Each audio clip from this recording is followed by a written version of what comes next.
योगी आदित्यनाथ जी की एक टिप्पणी याद आ रही है। अब याद आ गई तो बोली दूं, संदर्भ प्रसंग आप लोग ढूंढ लीजिएगा उसका। उन्होंने अभी विधानसभा चुनाव के दौरान पश्चिम में कहीं जनसभा में कहा था कि अब की कार सेवा होगी।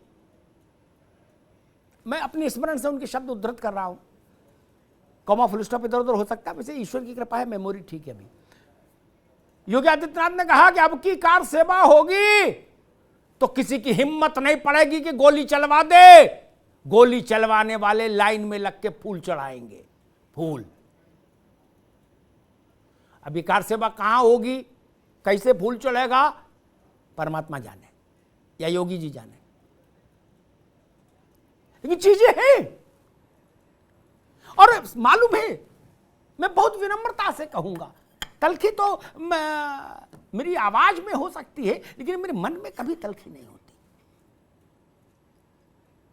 मैं बहुत विनम्रता से कहूंगा, जिन शासकों के शासनकाल में भारत की आत्मा ने चीत्कार किया हो, विलाप किया हो भारत की आत्मा ने, उनके साथ अपने को नहीं जोड़िए कोई। वो चाचा मामा हो तब भी मत जोड़िए, भूल जाइए, कहिए भाई हमसे कोई लेना देना नहीं।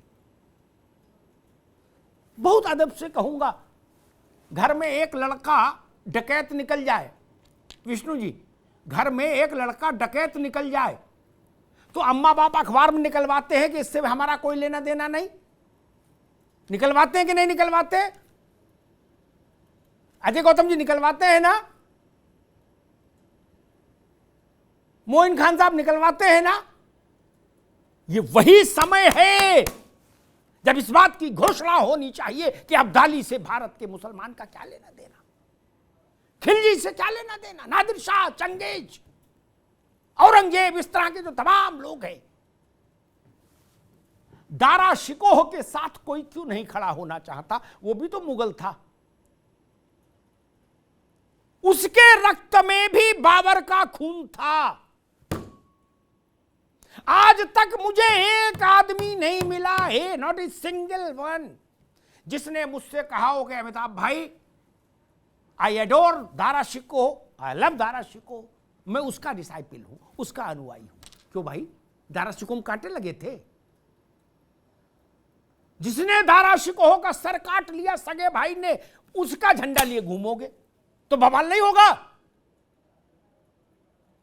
झंडा उनका नहीं लेकर घूम रहे। और एक बात जान लीजिए, पता नहीं कितने लोगों को इस बात का इल्म अभी है, याद है कि नहीं, इसी ज्ञान वापी परिसर में, मोहन भाई, इसी ज्ञान वापी परिसर में संस्कृत पाठशाला थी। उस संस्कृत पाठशाला में कुछ वर्षों दारा शिकोह ने भी संस्कृत पढ़ी थी। तो हुजूर का गुस्सा इसलिए भी ज्यादा था, मां बदौलत इसलिए भी आग बबूला हो रहे थे कि अच्छा इतनी हिम्मत, दारा शिकोह को पढ़ाओगे? बोले जितने अंडित पंडित हैं, पोथी पुराण सबको जिवह कर दो।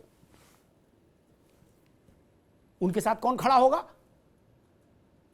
अरे हम तो वो हैं, शाहजहां ने कुछ भला किया हो नहीं, ऐसा अपनी बीवी के लिए ताजमहल बनवाया, वो अलग विषय है, और तो कोई भला नहीं किया। लेकिन हम जब ताजमहल, उनकी वो कथा पढ़ते हैं कि उनके औलाद ने उनको बंद कर दिया कटघरे में, तब भी हमारी आंख में पानी आ जाता है कि अरे यार, बुजुर्ग आदमी के साथ ये जाति की। हम वो लोग हैं। हिंदुस्तान जैसा मन कहीं नहीं मिलेगा।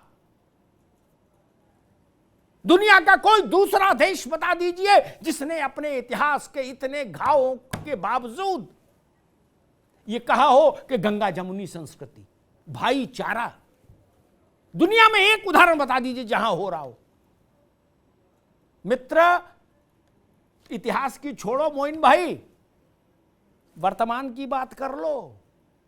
26/11 के बाद अमेरिका ने लठ गाड़ के, खूंटा गाड़ के मन और मिजाज पूरा बदल दिया,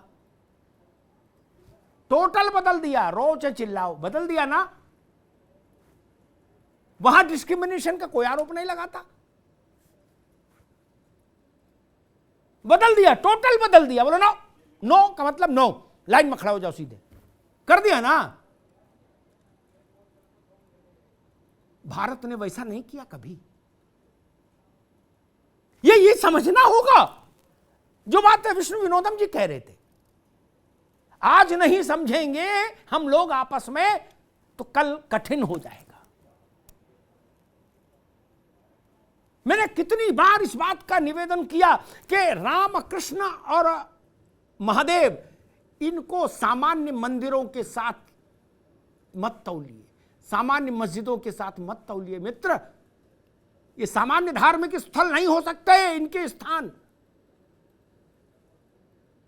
इनके साथ अगर तुलना करनी है तो फिर काबा और मक्का की होगी, उससे नीचे नहीं होगी। इससे नीचे तुलना नहीं हो सकती, भारत के मन को स्वीकार नहीं होगी। अयोध्या, काशी और मथुरा जी, इनकी तुलना करना चाहते हैं ना, आइए बैठिए, काबा और मक्का से तुलना होगी, वेटिकन सिटी से तुलना होगी। इस पर राजी हो तो आ जाओ।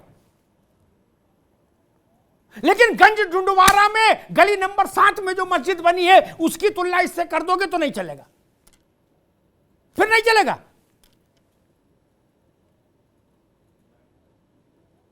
जौनपुर में कल्लू हलवाई के बगल से जो गली गई उसमें जो मस्जिद बनी है उसकी तुलना कर दोगे क्या राम जन्मभूमि से? नहीं। फिर तो इस देश में लाखों मंदिर हैं, क्या करिएगा? और मोइन भाई हम तो हैरान हैं। आप बताइए, अजमेर शरीफ के बारे में कभी कुछ कहा किसी ने? उसकी मर्यादा है कि नहीं है देश में? है ना?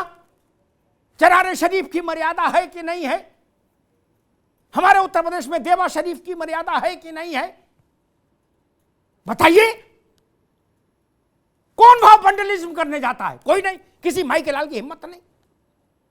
हम उनका भी एहतराम करते हैं, उनका भी अदब करते हैं, निजामुद्दीन औलिया साहब के दरगाह का अदब करते हैं।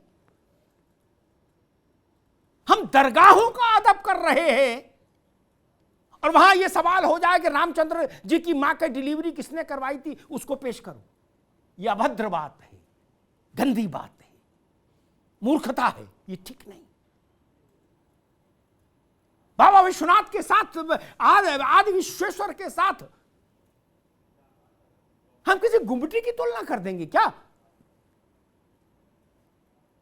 मस्जिदें 1000 हो सकती हैं, मंदिर लाख हो सकते हैं, लेकिन कोई अयोध्या दूसरी नहीं हो सकती, काशी दूसरी नहीं हो सकती, मथुरा दूसरी नहीं हो सकती।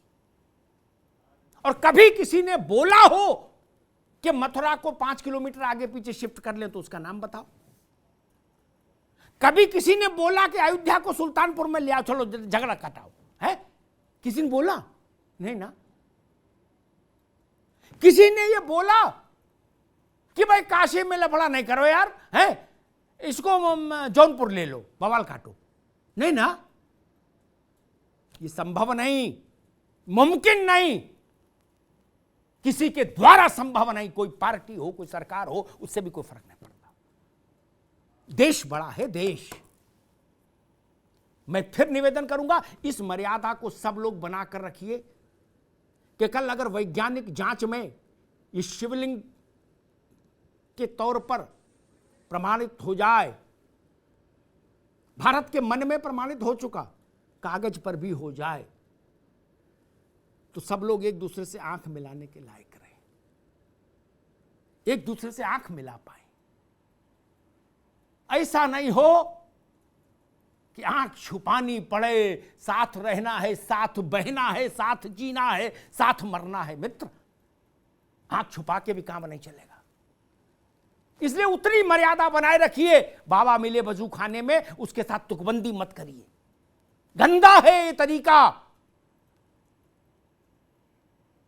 यहां पर चोट लगती है जब आप ये बोल देते हो कि 300 साल से वजू खाने में पड़े हैं, इतनी सामर्थ्य थी तो फिर ... ये ठीक नहीं। आप सामर्थ्य तोड़ना चाहते हैं देश की? कोई बेटा अपनी मां की सामर्थ्य तोलता है क्या? आप हिंदुस्तान की संतान है, आप सामर्थ्य तोलना चाहते हैं हिंदुस्तान की क्या? और हिंदुस्तान में अगर सामर्थ्य की अभिव्यक्ति का अवसर आ गया तो फिर बात बहुत दूर से शुरू हो जाएगी, जौहर से लेके और खिलजी से लेके और कहां कहां से, नादिर शाह से कहां तक जाएगी मुझे नहीं पता। मर्यादा में सब रहें,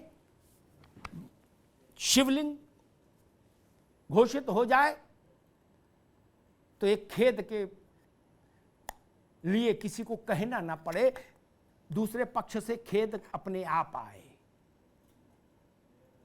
यह देश के लिए सामान्य तौर पर आवश्यक होगा।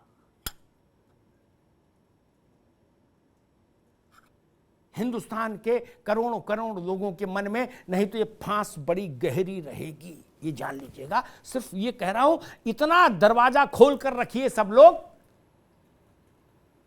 कि हमको खेद व्यक्त करने में संकोच नहीं हो, क्योंकि देश हमारा है, इस देश की संस्कृति सभ्यता हमारी है।